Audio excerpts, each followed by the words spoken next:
లయం చేసేది అదే. అందరు జీవుల్ని పడగొట్టి తనలో కలుపుకునేటటువంటి తత్వమున్నటువంటి పరమేశ్వర స్వరూపం దక్షిణాన్ని చూసేటటువంటి అఘోర స్వరూపం. అందుకే శివాలయానికి ప్రదక్షిణం చేస్తే నియమం వేరు. మీరు ఏదో ఇలా తిరగడానికి వీల్లేదు శివాలయంలో. ఇప్పుడు మీరు ఇక్కడున్న శివాలయంలోకే వెళ్ళారనుకోండి, మీకు బాగా అర్థమయ్యేట్టు నేను చెప్పాలంటే, మీరు లోపలికి వెళ్ళి చూడగానే చేతులు జోడించి ఓం తత్పురుష ముఖాయ నమః అనాలి. ఒకవేళ భక్తులకి ముఖాలు తెలియవేమోనని బోర్డు పెడతారు. అందుకే అసలు శివాలయంలో బోర్డు ఉండాలి.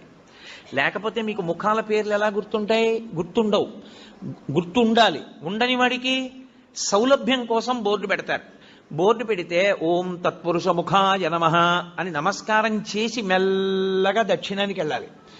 మళ్ళీ అభిముఖంగా పై చూసి ఓం అఘోర ముఖాయ నమః అనాలి.